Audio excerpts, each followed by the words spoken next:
ഇരട്ട ബോംബ് സ്ഫോടനത്തിൽ 7 പേർ കൊല്ലപ്പെട്ടു. വടക്കു പടിഞ്ഞാറൻ പാകിസ്ഥാനിൽ ശനിയാഴ്ച ഉണ്ടായ റോഡരികിലെ 2 ബോംബ് സ്ഫോടനങ്ങളിൽ കുറഞ്ഞത് 7 പേർ കൊല്ലപ്പെട്ടതായി അധികൃതർ അറിയിച്ചിരിക്കുകയാണ്.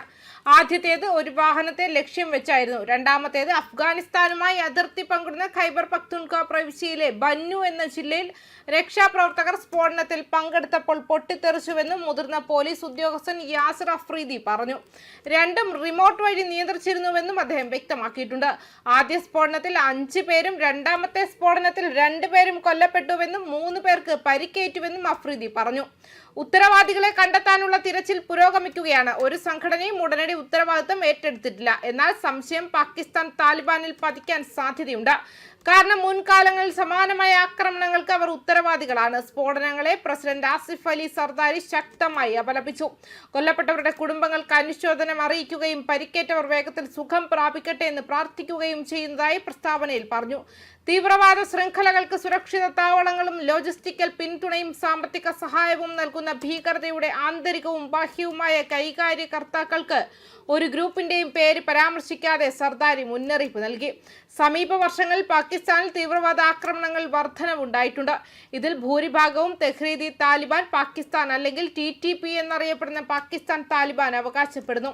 2021 കാബൂളിൽ അധികാരം പിടിച്ചെടുത്ത അഫ്ഗാനിസ്ഥാനിലെ താലിബാനിൽ നിന്നും വേറിട്ടതാണെങ്കിലും അവരുമായി സഖ്യത്തിലാണെങ്കിലും ഈ സംഘം പ്രവർത്തിക്കുന്നുണ്ട്. നിരവധി TTP നേതാക്കളും പോരാളികളും അഫ്ഗാനിസ്ഥാനിലെ അതിർത്തിക്കപ്പുറത്ത് അഭയം കണ്ടെത്തിയതായി പാകിസ്ഥാൻ ഉദ്യോഗസ്ഥർ പറയുന്നു. അതേസമയം ഭീകരതയെ ഒരു നയമായി നിലനിർത്തുകയും വളർത്തുകയും ചെയ്തതും ഇപ്പോൾ സ്വന്തം പ്രവൃത്തികളുടെ അനന്തരഫലങ്ങൾ നേരിടുന്നതുമായ ഒരു ഫ്രാങ്കൻസ്റ്റൈൻ രാഷ്ട്രമെന്നാണ് പാകിസ്ഥാനെ ഇന്ത്യ വിശേഷിപ്പിച്ചത്. വ്യാഴാഴ്ച ഐക്യരാഷ്ട്രസഭ മനുഷ്യാവകാശ കൗൺസിൽ സമ്മേളനത്തിൽ പാകിസ്ഥാനെ രൂക്ഷമായി വിമർശിച്ചുകൊണ്ട് ഇന്ത്യയുടെ അനുപമ സിംഗ് തീവ്രവാദത്തിന്റെ ഇരയാണെന്ന ഇസ്ലാമാബാദിന്റെ അവകാശവാദങ്ങളെ ചോദ്യം ചെയ്തു. സ്വന്തം രാക്ഷസൻ തിരിച്ചടിക്കുമ്പോൾ അവർ ഞെട്ടിപ്പോകുമെന്ന് ഊന്നി പറഞ്ഞു. ഐക്യരാഷ്ട്രസഭയിലെ സ്ഥിരം ദൗത്യത്തിലെ ഫസ്റ്റ് സെക്രട്ടറിയായ അനുപമ സിംഗ് പാകിസ്ഥാന് മാത്രമേ നിലനിൽക്കാൻ കഴിയൂ എന്ന വിരോധാഭാസമാണ് ഈ സാഹചര്യത്തെ വിശേഷിപ്പിച്ചത്. രാജ്യനയമായ തീവ്രവാദികളെ ആതിഥേയത്വം വഹിക്കുകയും പരിശീലിപ്പിക്കുകയും വിന്യസിക്കുകയും ചെയ്യുന്നതിൽ നിലവിലെ പ്രതിരോധ മന്ത്രി വീം വിളക്കുമ്പോൾ പാകിസ്ഥാൻ സ്വയം തീവ്രവാദത്തിന്റെ ഇരയാണെന്ന് വിളിക്കുന്ന രാജ്യമാണിത്.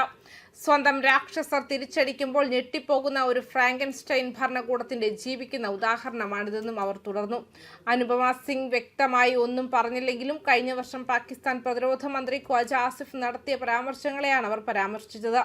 3 പതിറ്റാണ്ടിലേറെയായി പാകിസ്ഥാൻ ഭീകര സംഘടനകളെ പിന്തുണയ്ക്കുകയും പരിശീലനം നൽകുകയും ധനസഹായം നൽകുകയും ചെയ്തിട്ടുണ്ടെന്നും ഒരു അഭിമുഖത്തിനിടെ ആസിഫ് സമ്മതിച്ചു. 9/11 ശേഷം US-നും പാശ്ചാത്യ ലോകത്തിനും വേണ്ടി പാകിസ്ഥാൻ വൃത്തികെട്ട പ്രവൃത്തി ചെയ്തുവെന്നും ആസിഫ് പറഞ്ഞു. എന്നിരുന്നാലും പാകിസ്ഥാൻ വലിയ വില നൽകേണ്ടി വന്ന ഒരു തെറ്റാണെന്ന് അദ്ദേഹം വിശേഷിപ്പിച്ചു. അതേസമയം ജമ്മു കാശ്മീർ ഇന്ത്യയുടെ അവിഭാജ്യ ഘടകമായി തുടരുമെന്നും സിംഗ് പറഞ്ഞു.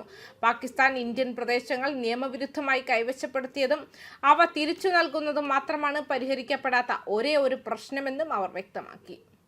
ന്യൂസ് ഡെസ്ക് കർമ്മ ന്യൂസ്.